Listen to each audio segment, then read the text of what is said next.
Halo kelas, hari ini kita akan kembali membahas mengenai contoh-contoh soal untuk reaksi, reduksi, dan oksidasi.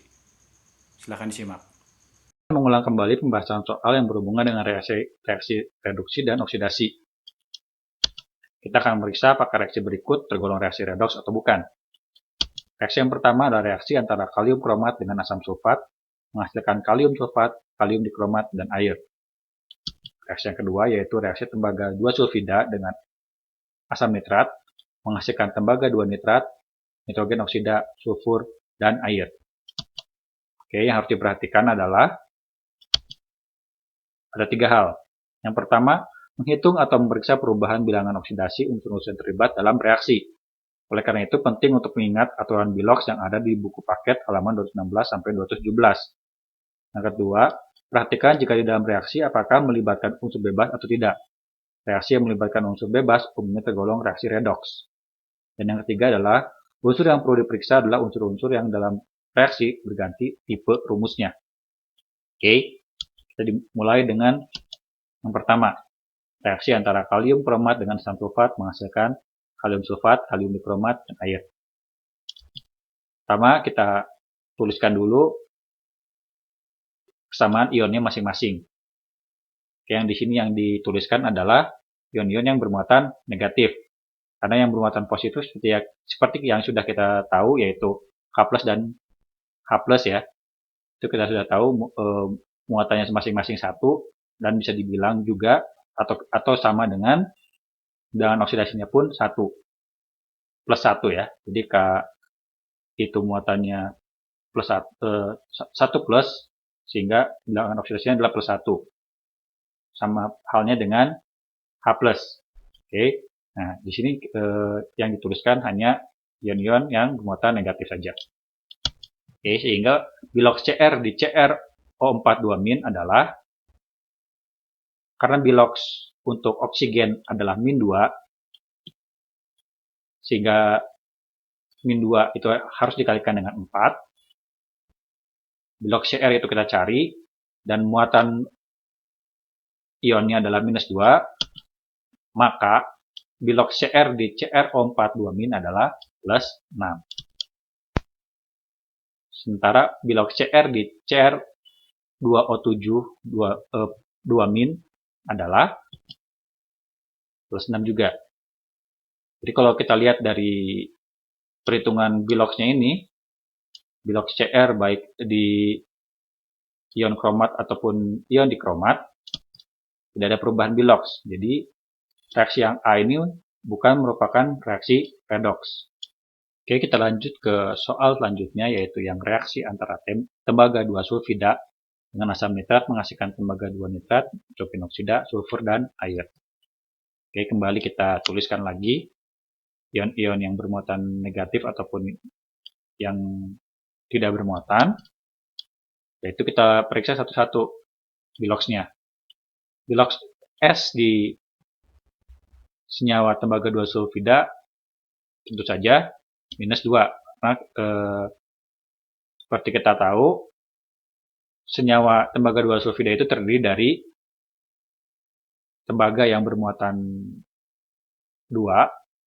Nah, berarti itu sama dengan Biloxnya adalah plus 2 ya. Sehingga Bilox S di CuS atau di tembaga 2 sulfida adalah minus 2. Sementara Bilox S di sulfur yang berdiri sendiri yaitu 0 ya. Oke, selanjutnya Bilox N. Itu yang terdapat di asam nitrat. Nah, asam nitrat itu kan terdiri dari H+ dan NO3-. Nah, kita hitung Bilox N-nya dari NO3-. O bermuatan minus 2, sehingga Biloxnya adalah minus 2, dikalikan dengan 3, menghasilkan minus 1, atau sama dengan minus 1. Jadi, berapa ditambah dengan minus 6 itu hasilnya minus 1. Itu saja, minus 5. Setelah itu, Bilox N di nitrogen oksida. Oke. Bilox oksigen adalah minus 2, jadi bilox nitrogennya di senyawa nitrogen oksida adalah plus 2. Jadi di reaksi ini ada perubahan bilox, sehingga reaksi ini merupakan reaksi redox.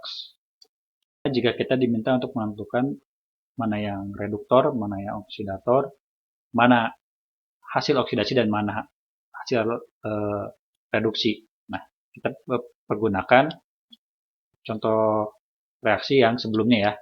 Nah, kita pergunakan contoh reaksi yang ini. Oke. Menentukan reduktor, oksidator, hasil oksidasi, dan hasil reduksi. Seperti biasa, kita tulis kembali reaksinya ya. Semuanya reaksi kita tulis kembali. Untuk menentukan reduktor, oksidator, hasil oksidasi, dan hasil reduksi, kita tulis kembali reaksi yang berlangsung ya. Nah, yang pertama-tama seperti tadi udah dijelaskan, menghitung atau memeriksa perubahan bilangan oksidasi atau reduksinya dari tiap-tiap unsur yang terlibat. Nah, sebelumnya kan kita udah cek ya, bahwa untuk Cu yang ada di tembaga 2 sulfida ini, apakah dia akan mengalami perubahan seperti untuk yang di tembaga 2 nitrat, ya kita harus periksa.